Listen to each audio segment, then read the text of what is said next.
Nah mungkin kalau menghafal satu halaman gitu ya Aisyah bakal ada yang kayaknya bisa, tapi menjaga hafalan itu kan Aisyah ini sulit. Iya, susah banget Kak. Kalau Aisyah sendiri gimana? Kayak gitu. Jadi kesulitannya tuh di mental Kak.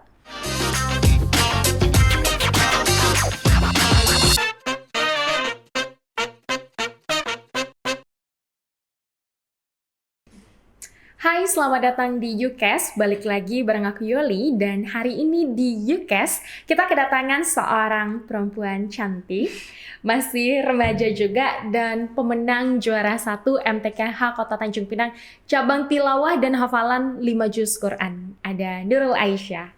Halo Aisyah, apa kabar? Alhamdulillah Kak, baik. Alhamdulillah baik. Terima kasih, kan kita senang sekali loh hari ini kedatangan Aisyah di studio untuk menceritakan sedikit nih. Banyak boleh juga ya? Boleh. Nah Aisyah, kemarin juga selamat atas juara di MTKH Kota Tanjung Pinang. Kita dengernya aja tuh bangga sekali loh. Terima Gimana kasih, tuh Kak. perasaan Aisyah? Perasaannya yang pasti senang dan bersyukur ya Kak. Karena bisa bilang ini tuh kayak penantian selama 5 tahun terakhir. Jadi selama 5 tahun terakhir tuh bisa dibilang saya di tingkat kota tuh selalu tumbang gitu. Terus di tahun ini alhamdulillah dikasih kesempatan buat juara 1, dikasih kesempatan buat naik ke tingkat provinsi. Alhamdulillah. Artinya kamu udah mulai mengikuti MTKH ini sejak 5 tahun yang lalu? Sebelum 5 tahun yang lalu Kak, cuman baru naik ke tingkat kotanya 5 tahun yang lalu. Oh, berarti udah lama ya? Dari SD kalau nggak salah ya Kak. Dari SD. kamu SD? Iya. Sekarang umur Aisyah berapa? Sekarang 14 tahun. 14 tahun, artinya dari umur kamu sekitar 8 tahunan kamu udah mulai? 7-8 gitu, mulai ikut MTQ. Oke, mulai ikut MTQ. Ini yang menjadi penasaran nih Aisyah. Gimana sih awal mula kamu tuh bisa dikatakan mendalami Al-Quran ya? Karena kan ini tilawah, menghafal, ini kan ada di bidang keagamaan. Itu sejak kapan Aisyah?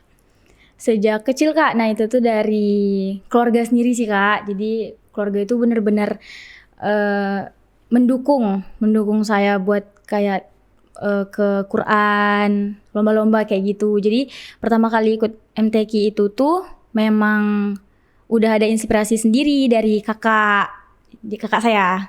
Nah cuman kakak saya itu bukan yang apa ya, belum sampai tingkat ke kota, cuman memang udah ada pengalaman kayak di tingkat kelurahan, kecamatan gitu. Jadi terinspirasi dari kakak sendiri, kayak suruh nyoba.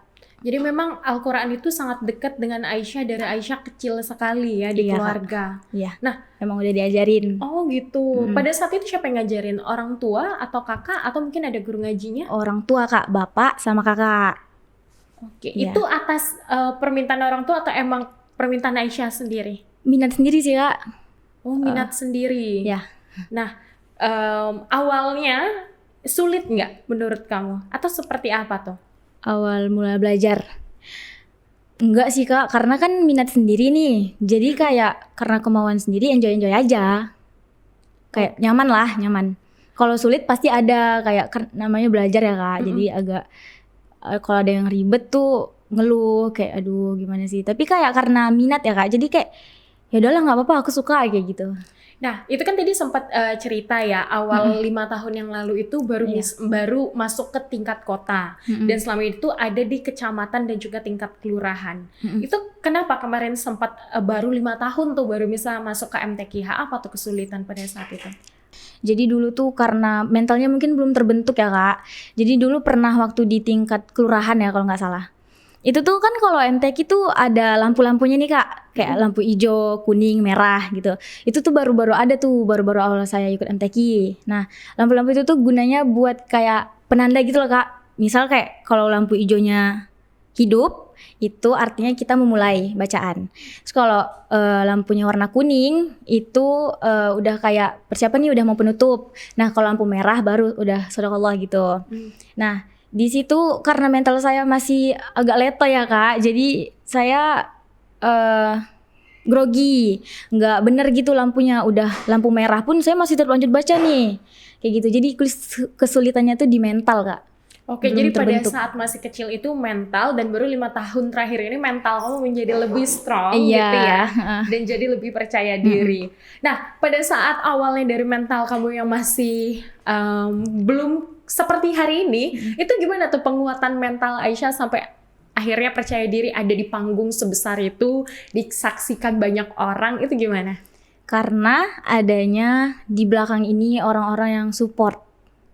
Iya, jadi kayak mereka itu benar-benar ngasih saya support yang kayak nggak apa-apa, percaya diri aja, kamu tuh bisa kok, kayak gitu.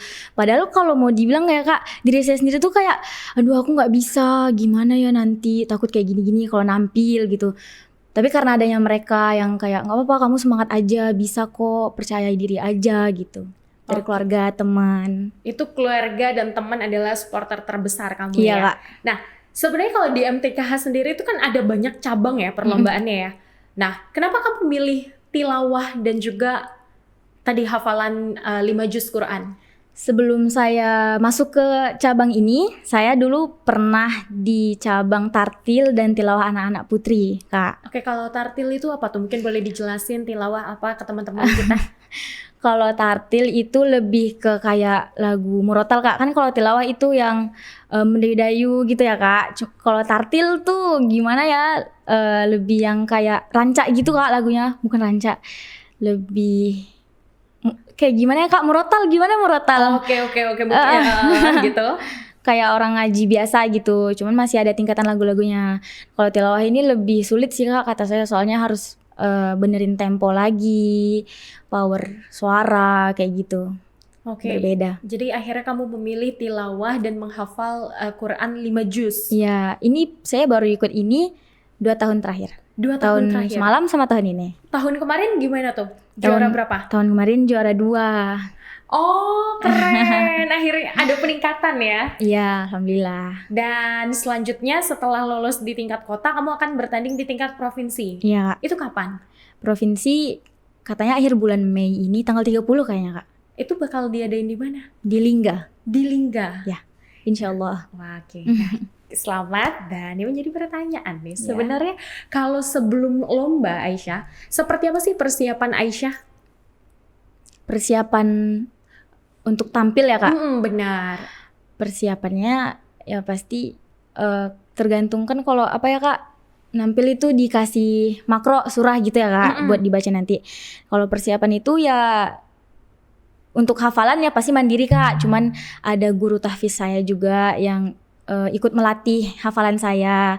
Juga dengan tilawah dilatih juga dengan guru saya. Jadi sebelum 1 hari sebelum saya nampil, saya diajarin lagu-lagu tilawah oleh guru saya, guru tilawah saya. Nah, itu kan tilawah dan Quran. Sebelum kita masuk Aisyah, bagaimana Aisyah melatih teknik tilawah tadi ya? Karena kan ada tempo, ada tajwid dalam bacaan yang harus benar-benar diperhatiin oleh Aisyah. Lalu bagaimana Aisyah menghafal Quran? Kalau di MTKH cabang tilawah dan membaca Quran itu tuh hafalan ya? Itu digabung ya? Apa terpisah? Digabung Kak, kalau kan saya nih cabang 5 juz nih. Nah, jadi awalnya itu saya baca tilawah dulu. Nah, setelah selesai baca tilawah, baru dites hafalannya yang 5 juz itu nanti. Nah, itu kan digabung. Tapi digabung. Kita sebelum kesana dulu, kita mau nanya nih Aisyah. Aisyah ini sekarang merupakan salah satu putri daerah yang ada di Quran Center. Benar ya? Benar. Itu cerita Aisyah bisa sampai di Quran Center dan menjadi salah satu anak didik di sana. Itu gimana ceritanya Aisyah bisa sampai ada di Quran Center itu? Oke, jadi gini Kak. Dulu itu waktu saya SD, saya tuh ada disuruh isi acara di masjid daerah rumah saya. Nah, di situ hadirlah almarhum Ayah Syahrul. Nah, jadi karena saya yang ngaji pembukaan nih Kak, setelah itu diajakin ngobrol selesai acara sama almarhum. Terus katanya begini, nanti ayah punya cita-cita nih mau bangun Quran Center di Tanjung Pinang. Karena waktu itu saya cuma taunya Quran Center itu ada di Batam kan Kak. Jadi tertarik juga masuk ke sana, cuman tidak diizinkan oleh orang tua karena mungkin jauh ya Kak. Jadi Ayah Syahrul bilang nanti bakal ada Quran Center di Tanjung Pinang. Kasih amanah ke saya buat kayak nanti masuk ke situ ya, jangan sampai enggak kayak gitu. Jadi kayak iya ya gitu. Terus Quran Center ini buka pendaftaran itu di tahun 2002 akhir itu Kak. 2022 berarti sekitar hampir 3 tahun yang lalu. Sedangkan saya lulus dari SD itu belum 2022. Jadi karena niat saya ini memang setelah lulus mau masuk ke Quran Center nih Kak. Cuman belum buka pendaftarannya. Jadi saya memutuskan buat ke MTS dulu, MTS Tanjung Pinang, sekolah sementara. Sekolah formal ya? Iya, setelah itu baru dengar kabar kalau Quran Center udah dibuka. Jadi langsung masuk, pindah. Pada saat itu syarat untuk bergabung di Quran Center itu apa Aisyah? Kalau angkatan saya Kak, syaratnya ada apa ya kemarin, memiliki piagam sertifikat MTQ kalau nggak salah ya. Terus umurnya mencukupi, siap mondok, gitu-gitu aja sih Kak. Dasar-dasarnya aja. Oke, dasar-dasarnya aja. Tapi harus ada sertifikat MTQ tadi?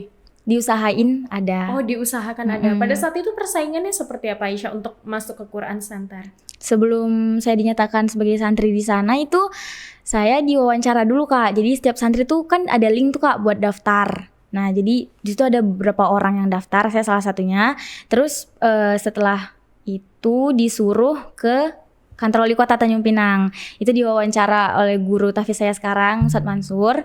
Nah jadi di situ ditanya dulu nih, Aisyah nanti kalau di Quran Center pilihnya apa, tilawah apa tahfiz? Karena waktu itu awal-awal ada pilihan Kak antara tahfiz atau tilawah. Jadi karena dulu itu saya nggak ada minat ya Kak buat menghafal, belum ada niat. Jadi kayak saya bilang, saya mau tilawah aja lah Ustadz gitu. Terus Ustadz saya bilang, kenapa nggak menghafal aja gitu. Terus saya bilang, belum mau Ustadz, takut ngejaganya, belum siap juga gitu. Terus saya bilang, nggak apa-apa, coba aja dulu nanti menghafal. Siapa tahu nyaman, kalau nyaman lanjut, kalau nggak apa-apa gitu. Terus udah Kak, akhirnya saya masuk dan saya nyoba menghafal setoran pertama kali. Sampai sekarang tuh rasanya nyaman gitu Kak. Terus kalau mau diberhentiin juga nanggung kan Kak, udah setengah jalan. Jadi ya udahlah, selesain aja karena harapan orang tua juga kan Kak. Tapi kalau di Quran Center itu ada target nggak untuk setiap santri menghafal berapa juz? Ada. Oh itu ada. Satu hari itu minimal 1 halaman setorinnya. Itu udah harus hafal? Harus. Nah sebelum kita bicara menghafal Al-Quran, gimana sih kehidupan di Quran Center? Sharing dong ke kita. Kehidupan di sana seru sih Kak, karena teman-temannya juga kan santrinya nggak terlalu banyak nih Kak. Sekarang baru ada 18 santri. Oh 18 santri? Iya 18, 10 putra, 8 putri. Itu dari kota Tanjung Pinang aja semuanya? Iya, semuanya dari kota Tanjung Pinang. Nah di situ saya karena sefrekuensi semua ya Kak teman, jadi sepantaran nggak usianya? Ada yang SMA, ada yang SMP. Oke. Ya, dulu ada yang udah kuliah Kak, cuman udah keluar sekarang, udah lulus SMA gitu, jadi keluar. Nah jadi karena teman-teman saya itu asik gabung sama saya juga, jadi masuk gitu kan Kak, bercanda-bercandanya. Seru sih Kak. Nyaman ya? Nyaman. Nah kalau biasanya Aisyah sendiri pagi itu udah mulai menghafal Quran gitu? Iya Kak, subuh, setelah sholat subuh. Oh setelah sholat subuh? Itu di ngaji kan Kak di masjid semuanya. Terserah itu mandiri, ada yang mau murojaah silahkan, ada yang mau nambah hafalan silahkan. Oke, tapi setiap hari wajib satu santri itu untuk menghafal 1 lembar ayat Quran ya? 1 halaman Kak. Oh 1 halaman, ya. Oke. Nah 1 halaman. Nah kalau misalnya untuk ekstrakurikuler seperti mungkin kalau di umur-umur Aisyah mungkin ada hal-hal lain yang Aisyah sukain gitu, didukung nggak? Belum ada program itu sih Kak. Oh belum ada ya, program. Karena Quran Center ini khusus untuk mengembangkan bakat tilawah dan tahfiz Kak. Oke, dan itu beasiswa juga ya Aisyah beasiswa. ya kabarnya ya? Iya. Dan Aisyah tinggal di sana berarti? Boleh tinggal pulang sana, ke rumah nggak? Pulang ke rumah kalau ada jadwal libur Kak. Oh, ya. Kalau ada jadwal libur. Kayak Hari Raya Idul Fitri gitu, itu libur. Nah, di samping membaca, di samping menghafal dan juga terus meningkatkan kemampuan untuk tilawah tadi Aisyah, untuk membagi waktu antara sekolah formal itu seperti apa? Jadi kalau sekolah formal itu Kak ada jadwalnya, seminggu kan 2 kali nih. Setiap Rabu, Kamis. Nah, jadi itu gurunya yang datang ke Quran Center. Nah, jadi di situ kalau bentrok dengan jadwalnya setoran, itu sekolah dulu baru setoran. Gitu. Jadi biasanya setelah sekolah itu emang udah harus ada hafalan nih Kak buat disetorin nanti setelah sekolah formal. Masya Allah, artinya di sini sekolah formal dan juga bidang agama itu ya diseimbangkan ya Aisyah ya. Iya, Kalau Aisyah sendiri gimana sejauh ini? Sangat-sangat nyaman ya? nyaman sekali. Nah Aisyah ini yang menjadi sangat-sangat tertarik. Gimana sih Aisyah, cara Aisyah terus meningkatkan kemampuan Aisyah dalam bidang tilawah itu? Latihan Kak. Latihan? Iya. Seperti apa tuh latihannya? Setiap hari kah? Atau gimana? Bisa dibilang setiap hari sih Kak. Jadi dulu waktu awal-awal masih Quran Center ini masih baru ya Kak. Saya punya guru tilawah namanya Ustaz Said Sadullah. Jadi beliau itu setiap hari Sabtu pagi itu melatih semua santri buat latihan vokal subuh. Oh, latihan vokal? Iya, subuh. Jadi kayak kami sekalian jogging pagi sama juga sekalian latihan vokal. Latihan vokal. Kalau suaranya cempreng kayak aku tuh bisa gak sih? Bisa dong Kak. Semua orang, menurut saya ya, semua orang tuh punya suara. Jadi temukanlah suara Anda masing-masing. Bisa, gitu, ya? iya bisa. Nah di awal kamu pertama kali belajar tilawah itu seperti apa metodenya dan apa kesulitannya? Metodenya? Iya, caranya belajar gitu. tilawah Kak.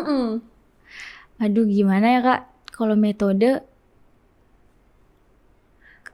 belajar vokal gitu ya? Iya vokal, cuman kan saya ini belajar tilawah dari kecil nih Kak. Nggak tahu gimana udah jadi aja. Oh udah bisa aja ya? Iya, Kamu mungkin ngerasa nggak karena itu tuh sebenarnya bakat gitu?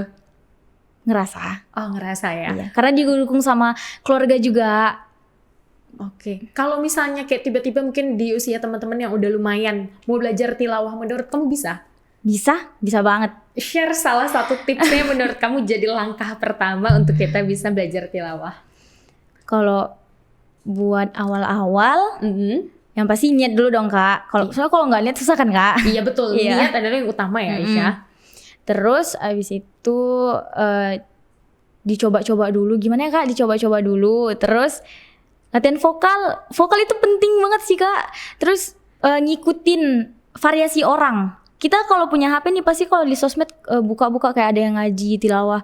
Coba ikutin aja Kak. Kayaknya itu bisa. Oke, dan itu adalah salah satu tipsnya. Kalau Iya. kamu apa tantangan yang kamu temukan pada saat belajar tilawah? Ada nggak? Pengambilan nada. Pengambilan nada? Ya. Karena suara saya ini bukan tipe suara yang bisa melengking banget kan Kak. Jadi setiap mau belajar tilawah itu saya selalu mikir, aduh gimana ya nanti ketinggian nggak ya ngambil nadanya atau kerendahan nggak? Iya takut, karena saya belum ngenalin suara saya sendiri, belum. Oke, itu by on process ya.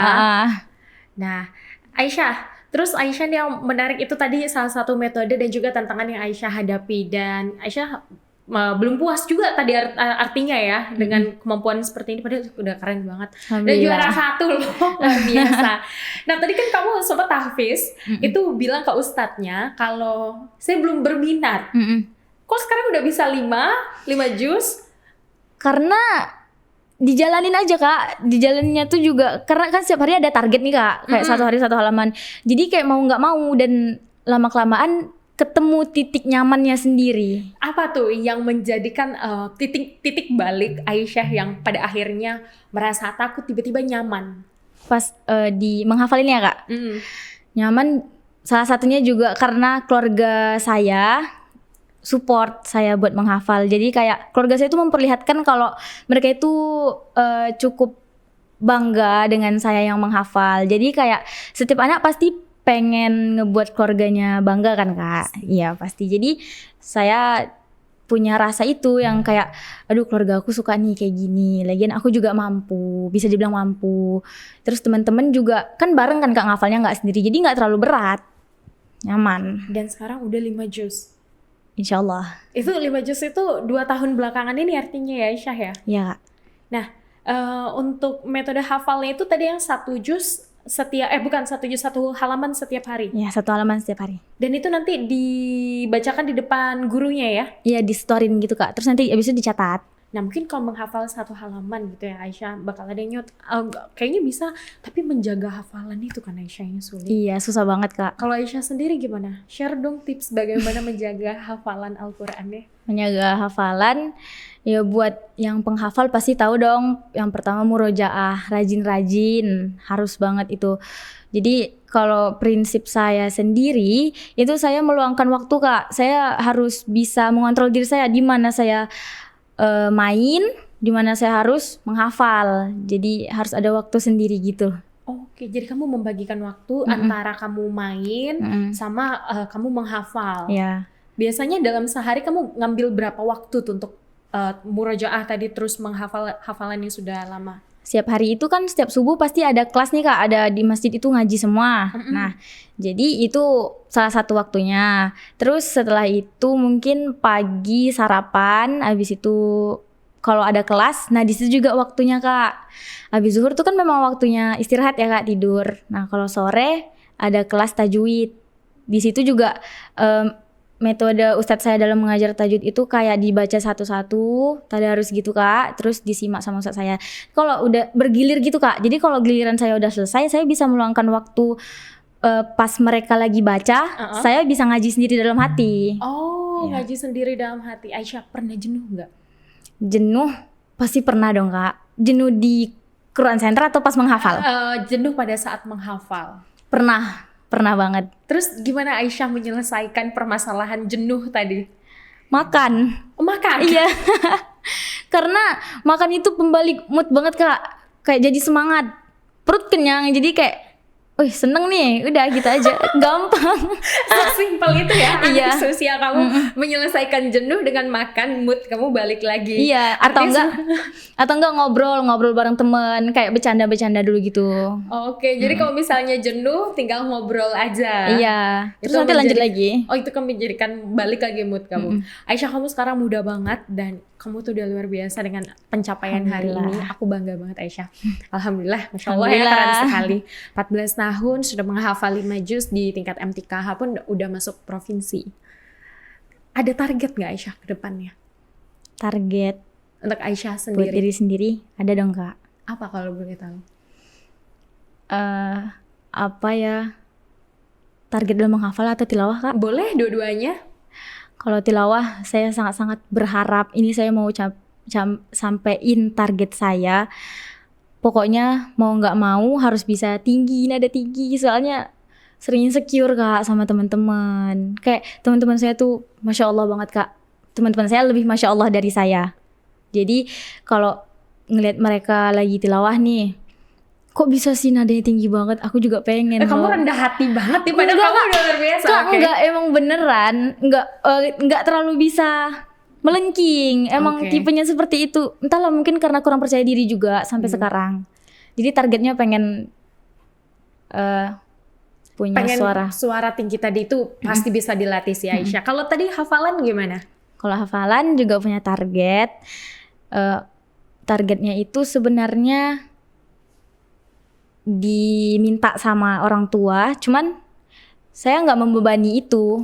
Kayak ya udahlah nggak apa-apa kalau memang mampu. Jadi target saya pengen, malu ya.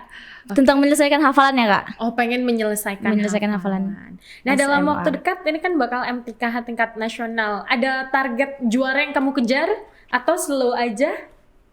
Di provinsi nanti Kak? Iya. Ada Kak, cuman gak mau berharap lebih. Gak mau berharap lebih ya? Iya. Tapi tetap melakukan hal yang terbaik ya Aisyah? Tetap berusaha buat ngasih yang terbaik. Nah, persiapannya sejauh ini udah sampai mana nih untuk maju ke tingkat provinsi ini? Persiapannya udah, alhamdulillah kalau dibilang siap. Oke, udah dibilang siap ya. Nah Aisyah mungkin boleh dong bagiin pesan-pesan kepada teman-teman hari ini, baik yang masih seumuran Aisyah ataupun yang terinspirasi dan ingin menjadi Aisyah ke depannya. Apa yang pengen Aisyah sampaikan ke teman-teman?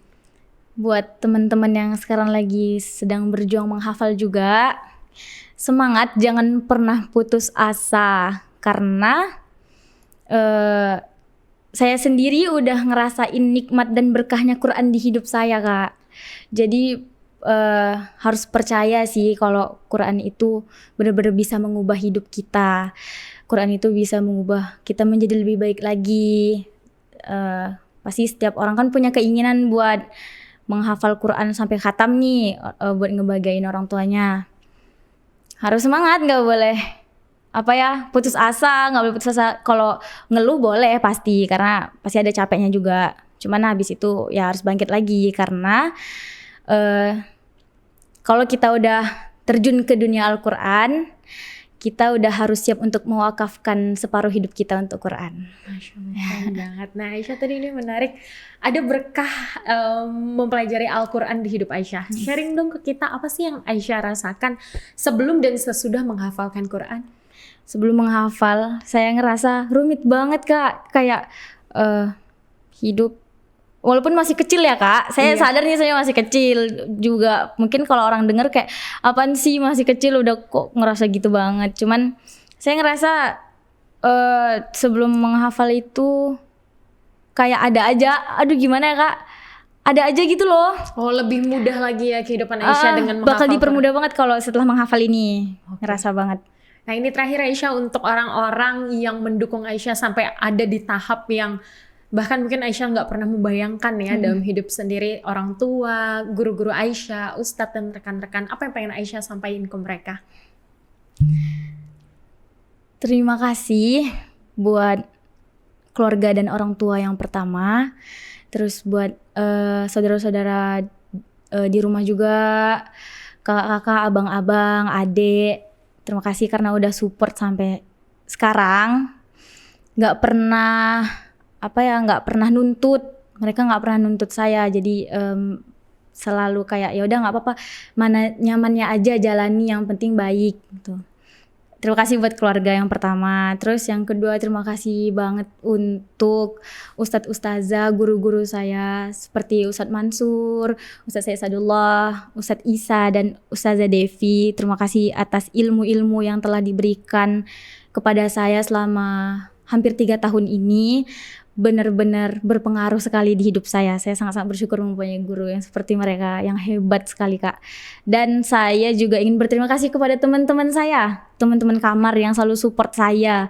Pokoknya setiap saya ngeluh langsung disemangatin. Setiap saya nggak percaya diri, mereka selalu bilang nggak apa-apa, kamu bisa gitu. Oke, baik. Kita juga terima kasih ke Aisyah karena di tengah-tengah kesibukannya yang sedang mempersiapkan menuju provinsi ini, Aisyah udah bersedia sharing cerita ke kita. Semoga perbincangan kita tadi menjadi inspirasi ya bagi teman-teman di luar sana. Dan untuk Aisyah semoga semakin sukses selalu. Dan semoga hafalannya juga semakin banyak ya Aisyah ya. Sukses selalu Aisyah, terima kasih banyak. Ya Kak.